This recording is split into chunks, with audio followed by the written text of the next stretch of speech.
naannoo Amaaraa bakkoota walitti bu'iinsoonni uumamanii jiranitti ji'oota 9f manneen barnootaa addaan cituu hordofe barattootarra fuudhaaf heeruma umurii malee dabalatee dhiibbaawwan hawaasummaa biroo dhaqqabaa jiraachuu maatii fi barsiisonni sagaleen Ameerikaa dubbiseeru himu. Godina Goojjam kaabaa magaalaa Adeetti jiraachuu kan himanii fi nageenya isaaniif sodaa qaban irraa maqaan koo akka hin ibsamne kan jedhan namni dhuunfaan tokko naannichatti ji'oota 9 darbaniif manneen barnootaa hojiirra waan hin turreef maatiin egeree ijoollee isaanii irratti abdii akka hin qabaanne isaan taasisuu fi heerumni umurii malee babal'achaa jiraachuu ibsaniiru. Barsiisaan biraan maqaa isaanii ibsuu hin feene tokko dabalataan akka himanittis miindaan barsiisotarraa hin dhaabbatiin iyyuu malee barattoonni barnoota addaan kutuun miidhaa hawaasummaa fi xiinsammuu fideera jedhaniiru. Dhaabbata mootummoota gamtoomanitti qindeessaan gargaarsaa kan damee Itoophiyaa UNOChaan torban kana keessa gabaasa baaseen hanga ji'a eebilaa kanatti sababa wal waraansaan manneen barnootaa 400 fi 178 cufamanii turuu ibse manneen barnootaa 300 irratti miidhaan dhaqqabeeras jedheera. Manneen barnootaa 350 immoo tajaajila kennaa hin jiranis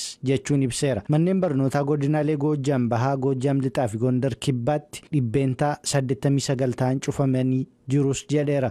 Ochaan gabaasa isaa keessatti haala kanaanis naannoo Amaaraa keessatti barattoonni barnoota irratti argaman dhibbeentaa 35 qofaa ta'us jedheera. Hoogganaan biiroo barnootaa naannoo Amaaraa Daggisoo Mallasa yaada koorporeeshinii miidiyaa Amaaraaf kennaniin ji'a hagayyaarraa kaasee naannicha keessatti rakkoon nageenyaa uumamuun barnoota irratti dhiibbaa uumeera jedhanii bara barnootaa kanatti qabxii 2 galmeessuuf karoorri qabamus barattoota miiliyoona 3.6 qofaatu galmaa'ee jedhaniiru. Itti dabaluunis manneen barnootaa 3,000 ol cufamanii turuu mirkaneessanii bakkoota nageenyi itti deebi'eerutti manneen barnootaa 364 hojii baruu fi barsiisuu jalqabaniiru jedhaniiru jechuun Baardaarraa Aster Misgaanaawtu gabaase.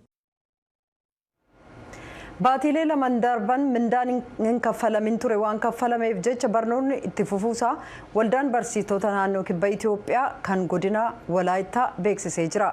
Pirezidaantiin waldaa barsiistota naannoo kibba Itoophiyaa obbo Ahmad Phaawulos Randeebi'aa dhiifama obbo Amaanuel Phaawulos godinicha keessatti kan argaman bulchiinsa magaalaa ja'aaf aanaalee 17 keessatti kan argaman akkasumas bulchiinsa magaalaa tokkoof aanaalee 20 keessatti kanneen argaman manneen barnootaa guutummaadhaan hojiitti deebi'uu isaanii sagalee Ameerikaaf ibsaniiru.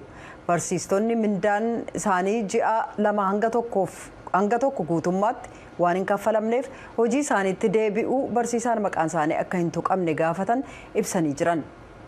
Gara oduuttaanutti ennaa dabarrummoo rooba cimaa roobeen balaa lolaa Keeniyaatti mudateen hanga guyyaa wixata kaleessaatti yoo xiqqaate namoonni 45 du'uu beeksisee jira.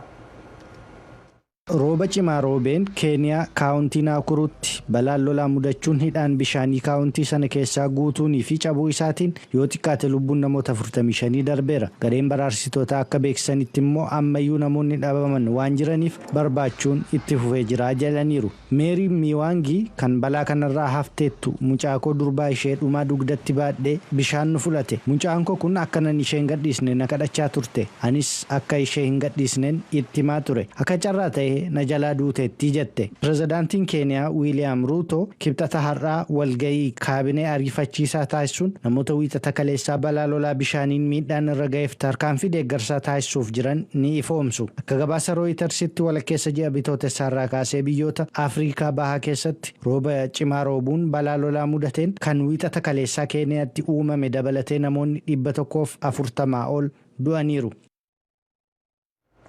Daarfur magaalaa Elfaasharitti ammayyuu ajjeechaa bal'aan geggeeffamuuf qarqararra jira jechuudhaan dippiloomatiin Yuunaayitid Isteetsi tokko akeekkachiisaniiru. Seenaa keessatti duguuggaan sanyii waggoota 20 dura Sudaan Daarfuritti raawwate biyyoonni gareewwan Sudaan keessatti wal waraanaa jiraniif meeshaa waraanaa dhiyeessanii fi itti gurguraa jiran yoo hin dhaabne irra deebi'uuf jira jechuun Yuunaayitid Isteetsi wiixata kaleessaa akeekkachiifte. Walgahii mana maree nageenya dhaabbata mootummoota gamtoomanii isa cufaatti kaleessa gaggeeffameen booda dhaabbata mootummoota gamtoomaniitti ambaasaadarri Yuunaayitid Isteetsi Liindaa Toomaas Giriinfiild ibsa sabaa himaaleef kennaniin magaalaan Darfur kan humna waraanaa humna addaa Sudaan warra RSF jedhamaniin hin qabamiin jirtu qarqara ajjeechaa bal'aarra jirtii jedhan. Gabaasa amanamaa argachaa jirurraa humnoonni waraanaa warra RSF fi milishoonni isaan waliin hidhata qaban gandoota lixa Alfashar hedduu diiguu isaanii fi Alfashar irrattis haleellaa raawwachuuf karoorfachuu isaanii odeeffannoo qabna kan jedhan Ambaasaadder Liindaan haleellaan Alfashar irratti raawwatamu balaa keessaa balaa isa guddaa qaqqabsiisuun namoota miliyoona 2 kanneen magaalittii keessa jiraatanii fi Sudaanota 500,000 kanneen waraana Sudaan keessaa baqatanii achi keessa jiraniifis sodaa guddaadha jedhan. Itti aanaan Ambaasaadder Biriiteen Jeems Kaarik yaada Ambaasaadder Liindaa deeggaruun waraana Sudaan keessaa waggaa guute kana ammas daran akka babal'atu taasisaa jedhaniiru. Yuunaayitid Isteetsi keessatti bulchiistonni yuunivarsiitiiwwanii akeekkachiisa kennuu yommuu itti fufanii jiranitti barattoonni waraana Gaazaa keessaa mormuudhaan hiriira taasisuu itti fufaniiru. Wiixata kaleessaa barattoonni yuunivarsiitii Koolombiyaa ajajaa fi akeekkachiisa yuunivarsiiticharraa itti kennamu cinaatti dhiisuun lammiilee Paalestiin deeggaruun hiriira gaggeessaniiru. Bakkoota 10 olitti dunkaana buufatanii mormii isaanii dhageessisaa kan jiran barattoonni yuunivarsiitii Koolombiyaa sodaa barnootarraa yookaan mooraa keessaa baafamuu isaan mudachuu malus dhiisuunilla. Qindeessitoota hiriirichaa keessaa Suweedaa Poolaat barattoonnii fi deeggartoonni hiriiricha warra bittinsan irraa sodaa hin qaban. Kun dhimma seera cabsuu miti. Kun warraaqsa. Isaanis hanga barbaachisutti asitti ni argamu. Hanga humnaan nu bittinsanitti asuma turraa jetteetti. West Coast'ttis yuunivarsiitii Waashingtan Siyaatil keessatti barattoonni yuunivarsiitii buufata haaraa dhaabuun waraanni Gaazaa keessaa akka dhaabbatu gaafachuun hanga gaaffiin keenya deebii argatuttis mormii taasisuu keenya hin dhaabnuu jedhaniiru. Deeggartoota Israa'el warri ta'an immoo barattoonni hiriira gaggeessan maaliif waa'ee Hamaasii fi namoota butamanii fudhatamanii hin kaasanii jechuun gaafatu. Barattoonni yuunivarsiitiiwwanii waamicha dhukaasa dhaabuu jedhuun alattis furmaata yeroo dheeraa ilaalchisee ergaan isaanii garaagarummaa qaba. Gariin isaanii mootummaa dimokiraatawaa gara fuula duraatti lammiilee hundaaf akka hundaa'u. Kanneen hiriira mormii kana qindeessan immoo guutummaa addunyaatti dhaadannoon intifaadaa irra deebi'amuu dubbatu. Maartaan Gooyyee yeroo mootummaan kontiraataa seeraan alaa miliyoonaan lakkaa'amu akka geggeessu saaxilte eejensii baabura imaltootaa kan mootummaa Afrikaa Kibbaa keessaa hojii geggeessituu seeraa turte. Garuu akka malaammaltummaa dhabamsiistutti kabajamuu mannaa hojjechiisaa isheetiin hojiirraa ari'amte hojii ishee deebifachuudhaaf falmii seeraa dheeraaf baasii guddaa gaafatutu ishee mudate. Muuxannoon Maartaa qormaata Afrikaa Kibbaa keessatti namoota odeeffannoo kennuun saaxilan mudate kan mul'isuudha. Gabaasaa isaan hafeeje jaallanneetu dhiyeessa. Maartaan akka jettutti psychologically as well it's taken a huge toll psychologically. Beektaa qorqalbiidhaanis gatii guddaa fudhate. Ana qofaa osoo hin taane intala koo irrattis maatiis akkasuma. Garuu caasaa deeggarsaa waan hin qabuuf carraa argadheera. Maartaan hojii isheetti deebi'uuf falmii seeraa mana murtiitti taasiftu itti fuftee osoo jirtu dhaabbata hawaasa siiviikii haaraan ijaarame. Afrikaa Kibbaatti namoota odeeffannoo dabarsan kan akka isheetiif deeggarsaa fi gorsa kennamutti dabalamtee jirti. Yeroo tokko tokko namoonni odeeffannoo kennan qabsoo malaammaltummaa dhabamsiisuuf gaggeeffamu keessatti gatii guddaa sadhumaa kafalanii yookaan baasanii jiru. Bara 2021tti hojjettuu mootummaa kan taate Baabitaa Deokiraan malaammaltummaa kutaa fayyaa kan naannoo sana keessatti mul'atu erga ifa taasistee booda mana isheetiin alatti ajjeefamte. Gaazexeessaan Jeef Wiiks jedhamu haala ajjeechaa isheef sababaa waan ta'e qorachuuf ji'oota hedduu dabarse.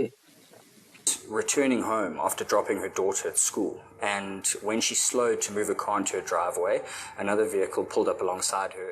Isheen intala ishee mana barumsaatti erga buusteen booda gara manaatti deebi'aa kan turte yoo ta'u, konkolaataa ishee daandii irraa maqsitee suuta jettee mana ishee bira dhaabuudhaaf innaa jettu konkolaataan biraa ishee cinaan maqee namoonni 3 konkolaataa sana keessa turan konkolaataa ishee rasaasaan gingilchaa taasisan.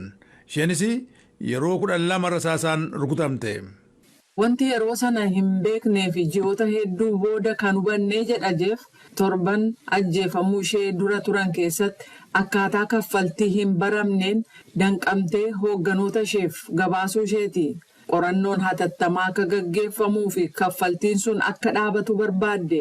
Akkasumas ajjeefamuu ishee guyyoota muraasa durallee jarreen kun yoo qarshiin isaanii dhaabbate lubbuu keenya balaadhaaf saaxiluu mala jettee hoogganaa isheetti dhaamsa ergiteetti. Ergaan sun immoo yeroo torban tokko hin guunne keessatti waan ajjeefamteef dursee kan ibsu ta'uun argamee jira. Siintiyaa Isteempal malaammaltummaa daandii balalii xayyaaraa mootummaa Afrikaa Kibbaa keessatti mul'atu saaxilte. Malaammaltummaa ittisuu keessatti warri odeeffannoo dabarsan qaama bu'uuraatii jechuudhaan dubbatti. My own view is that whistleblowers are truly important in fighting corruption. Akka ilaalcha mataa kootti malaammaltummaa ittisuu keessatti warri odeeffannoo dabarsanii kennan dhuguma barbaachisoodha. Sababiin isaas isaan warra waan jiru calaqqisiisaniif saaxilan akkasumas waa'ee hanna bakka hojii isaaniitti ta'aa jiru yookaan malaammaltummaaniif kabiroof qabxii ittiin ka'umsaa isa jalqabaa sana waan ta'aniif dhugumaan waa'ee isaanii ilaalchatti kennuu qabna. Akka miidhaman gochuun qabna. Mootummaan Afrikaa Kibbaa namoota odeeffannoo kennaniif eegumsa gochuun barbaachisaa ta'uu beeksiseera. Qaama tarsiimoo farra malaammaltummaa biyyoolessaa ta'uun seerota amma waa'ee namoota odeeffannoo dabarsaniif ba'an gamaaggamuuf waadaa galeera. Yuunivarsiitii Johannesburg irraa Dr. Ogiljeessaa iyyata namoota odeeffannoo dabarsaniin dhiyaatu qoratu seera eegumsa namoota odeeffannoo kennan marsee jiru cimsuuf jijjiiramni akka barbaachisu dubbatan.